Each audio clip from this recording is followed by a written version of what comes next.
بسم اللہ الرحمن الرحیم۔ کسی شخص نے کسی دوست سے 3000 دینار قرض لیا اور واپسی کی تاریخ مقرر ہوگی۔ قرض خواہ نے تاریخ مقررہ پر پہنچ کر قرضہ کی واپسی کا مطالبہ کیا۔ اس مقروض نے معذرت چاہی کہ بھائی میں مجبور ہوں، میرے پاس کوئی چیز نہیں ہے۔ قرض خواہ نے قاضی کے ہاں دعویٰ دائر کر دیا۔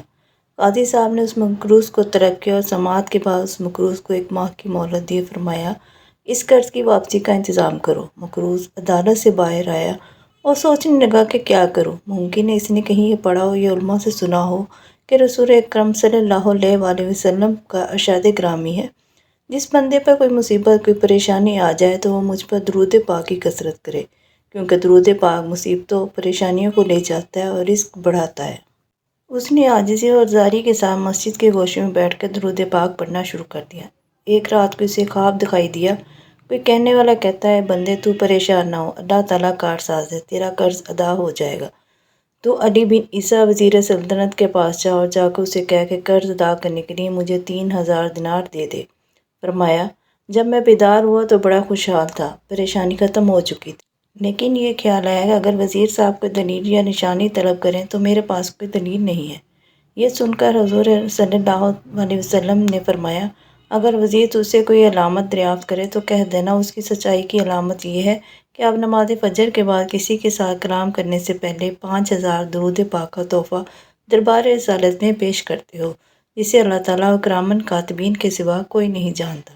میں بیدار ہوا، نماز فجر کے بعد مسجد سے باہر قدم رکھا اور میں وزیر صاحب کی رہائش گاہ پر پہنچا اور وزیر صاحب سے سارا قصہ کہہ سنایا۔ جب وزیر صاحب نے کوئی دلیل طلب کی اور میں نے حضور محبوب کبریہ صلی اللہ علیہ وآلہ وسلم کا ارشاد سنایا تو وزیر صاحب خوشی اور مسرت سے چمک اٹھے اور فرمایا، مرحبا بالرسول حقاً، اور پھر وزیر صاحب اندر گئے اور 9000 دینار لے کر آ گئے۔ ان میں سے 3000 گن کر میری جولی میں ڈال دیا اور فرمایا، یہ 3000 قرضہ ادائیگی کے لیے، اور پھر 3000 روپے دیے یہ تیرے بال بچے کا خرچ، اور پھر 3000 اور دیے، فرمایا یہ تیرے کاروبار کے لیے۔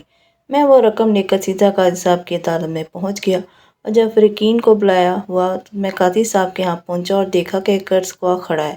میں نے 3000 گن کر قاضی صاحب کے سامنے رکھ دیے۔ اب قاضی صاحب نے سوال کر دیا کہ بتا، تو یہ اتنی دولت کہاں سے لے آیا ہے، حالانکہ تو مفلس و کنگال تھا؟ میں نے سارا واقعہ بیان کر دیا۔ قاضی صاحب یہ سن کر خاموشی سے اٹھ گئے اور گھر سے 3000 دینار لے کر آ گئے۔ فرمایا، ساری برکتیں وزیر صاحب ہی کیوں لوٹیں، میں بھی اسی سرکار کا غلام ہوں، تیرا یہ قرض میں ادا کرتا ہوں۔ جب صاحب دین نے یہ ماجرا دیکھا تو وہ بولا کہ ساری رحمتیں تم لوگ ہی کیوں سمیٹ لو، میں بھی ان کی رحمت کا حقدار ہوں۔ یہ کہہ کر اس نے تحریر کر دیا کہ میں اس کا قرض اللہ جل جلالہ رسول اللہ صلی اللہ علیہ وسلم کے لیے معاف کر دیا۔ اور پھر مقروض نے قاضی صاحب سے کہا، آپ کا شکریہ، لیجئے اپنی رقم سنبھال لیجئے۔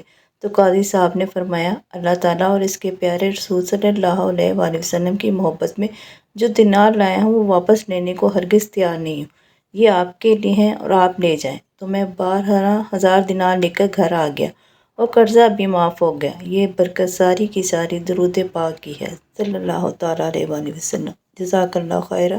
اگر آپ کو ہماری ویڈیو پسند ہے، اس کو لائک، سبسکرائب اور شیئر ضرور کیجیے گا۔ اللہ حافظ۔